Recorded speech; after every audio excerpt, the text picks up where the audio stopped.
Welcome to my video on the appearance differences of the Chinese Imitation ACOG versus the Trijicon TA31 ACOG. Now there's already a number of videos out there that talk about the appearance differences. I'm just doing this mainly as a part 2 to the part 1 performance testing video that I have also posted. So that is the more important video, the performance differences, but here are the appearance differences for anyone that may be interested. I'm going to talk about each of these cosmetic differences, and I've put the time index off to the right so that if you want to skip around to any particular topic, you can do that fairly easily. So the background for why I'm doing this is because back in 2018, I bought and tested 5 Chinese Imitation ACOG scopes from 4 different dealers, 3 in the United States and 1 in Japan, because I own 2 genuine Trijicon ACOGs for guns that I like and shoot often, and I really like those scopes. My main intent was to explore the possibility of using these inexpensive imitation ACOGs on some base model AR-15s that I only use about once or twice a year when I organize shooting days for the foreign professionals that I work with in my office that do not have the opportunity to own or use firearms in their own country. What I found is that regardless of the price I paid or which dealer sold the scopes or what name was stamped on the side of the scope, all the imitation ACOGs were clearly made in the same factory and tested identically. So in terms of similarities, these can be briefly summarized in one slide. They look a lot alike. The appearance is quite similar.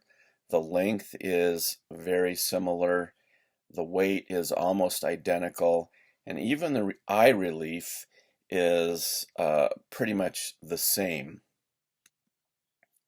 If we look at the length a little more closely, we see that a real ACOG is 153 millimeters and that a fake ACOG has a slightly longer eyepiece extension and its length comes in at 156 millimeters. And weight-wise, the real ACOG comes in at 426 grams and the imitation at 424, which if you use English units, turns out to be the same 15.0 ounces. And even the eye relief on these scopes is the same, and it's 1.5 inches, and the owner's manuals for both of these scopes states that it's 1.5 inches, and I did verify that those figures are correct. So in a nutshell, they do look very much alike. They appear to be form fit, but not quite function equivalents. As far as the cosmetic differences, I'm going to start with the light fiber tubes. On the real ACOG, which in this picture is on the right and on the left, you can see that the light tubes appear brighter than on the fake ACOG in the middle. The reason for this is because on the real ACOG you have a metal reflector underneath the light tube, and so when you look at the ACOG from above or kind of from the left or right, you see this kind of silvery white color, and on the fake ACOG you don't. Now the fake ACOG light fiber does work well, but in terms of cosmetic appearance, it is that metal strip that creates an obvious distinguishing characteristic here. If you look at a real Trijicon ACOG just forward of the windage and elevation adjustment caps, you can see that underneath the plastic light fiber tube is a metal strip that is apparently intended to reflect light back up into the light fiber to give it additional brightness. But on the fake ACOG, there is no such reflector. Still, it works pretty well, that light fiber. I want to say that. But that's a distinguishing characteristic there. To me, it's the most obvious difference when you look at these from a distance. Secondly is the actual Trijicon labels. Now, the reason I didn't put this number 1 is because that difference is only visible on the right side of the scope. On the fake ACOG, the Trijicon ACOG label is just stamped or printed on the side of the scope. I guess it's possible that's maybe some type of laser engraving on the paint coating of the scope, perhaps. I'm not sure. But on a real ACOG, the Trijicon ACOG label is embossed on the surface of the metal. It's actually part of the metal body raised up with some relief. So that's a pretty obvious difference on the right side of the scope. This is just a picture of the real Trijicon ACOG with the name highlighted. And here's a somewhat better picture of the fake ACOG with its name highlighted. The next difference I want to talk about is the elevation and windage adjustment knobs. So with the adjustment caps on the respective turrets, you don't see an obvious difference, but if you remove the caps over the adjustment screws, there's a very obvious difference. And on the left here we have the real ACOG with a very robust looking adjustment turret and dial and O-ring waterproofing assembly. And on the right we have the fake ACOG with a much flimsier looking elevation adjustment dial, and the barrel of the turret there is made out of thinner metal, and there's no indication of waterproofing at all. Also, on the real ACOG, this is a different category, but you can see the serial number on the upper side of the scope just aft of the elevation adjustment knob. But if we focus on the elevation adjustment turret on the real ACOG, which is quite robust, and we see the gasket there, we actually see that up is labeled with an arrow in the clockwise direction. I have the old style ACOG with this kind of dial. I've put a picture of the new style knob in the inset photo to the upper right. And on either type of adjustment knob, the up direction and the right direction are clockwise. Also, by the way, if you remove the cap over these adjustment dials, it still retains a degree of waterproofness to a certain depth. I think that's 10 meters, which is pretty neat. The elevation adjustment assembly there for the Imitation ACOG is not robust looking.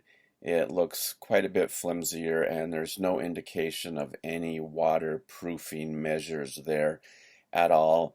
There's not even a direction arrow for which way is up, but it turns out that in order to make the same adjustment as on a real ACOG, you have to turn the dial on the Imitation ACOG the opposite direction. So whether or not you think of moving the point of impact up or down, or actually moving the reticle down or up, just know that when you turn the adjustment knob on the fake ACOG, it has exactly the opposite effect as on the real ACOG.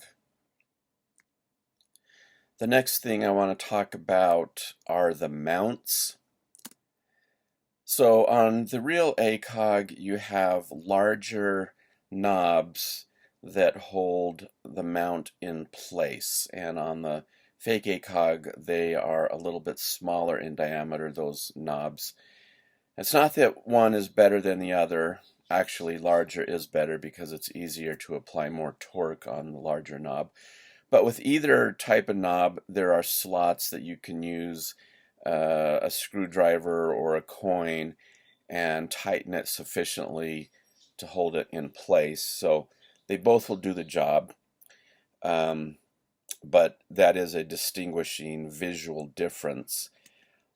A less obvious visual difference is that the screws that actually attach to the knobs, only the front screw on the Imitation ACOG protrudes down far enough to engage the Picatinny rail. The rear screw is actually recessed up above where it could engage the rail of a Picatinny rail. And although I think it's better to have both screws engage the rail, I understand why they did this, and it's because it allows you to mount this not only to a real mill standard 1913 Picatinny rail, it will also fit a Weaver rail, which has different groove spacings. So the imitation scope will fit either rail because of this, but the real ACOG specifically only really fits the mill standard 1913 or Picatinny rail. Let's talk about the lens coatings. There's not a lot to say here, but on a real ACOG the lens coating is blue, and on a fake ACOG the lens coating is green. And we've kind of already talked about the serial numbers. So on a real ACOG, the serial number appears twice on the upper side of the scope, just aft of the elevation adjustment turret. It appears on the eyepiece extension, and it's also on the body of the scope itself in the same general location. It's actually engraved or etched in some way. It's recessed into the surface of the metal, and on the fake ACOG there is no serial number. Next, I'll show how the model is visible in the scope on a real ACOG. If you look towards the bottom of the field of view on a real ACOG in small characters, you can actually see an identifier that appears below the field of view. On the left here we see where it says TA31 ACOG M4, which is the model number of that ACOG, and the other one here says 4X223F, which isn't the model number, but it does clarify that this is a 4-power scope calibrated for 223 Remington and happens to be calibrated for a 55 grain bullet coming out of a 20-inch barrel. So on a real ACOG, you can see what kind of model scope it is you're dealing with. That's not visible at all in a fake ACOG. This is just a picture through the real ACOG TA31 ACOG, and you can see the model number down there at the bottom of the screen. And finally, let's just look at the boxes briefly. So in recent years, Trijicon ACOGs have been coming in a rigid plastic black case with a foam egg crate material inside, and the imitation ACOGs have been coming in a cardboard box that's yellow with a blue gem in the middle.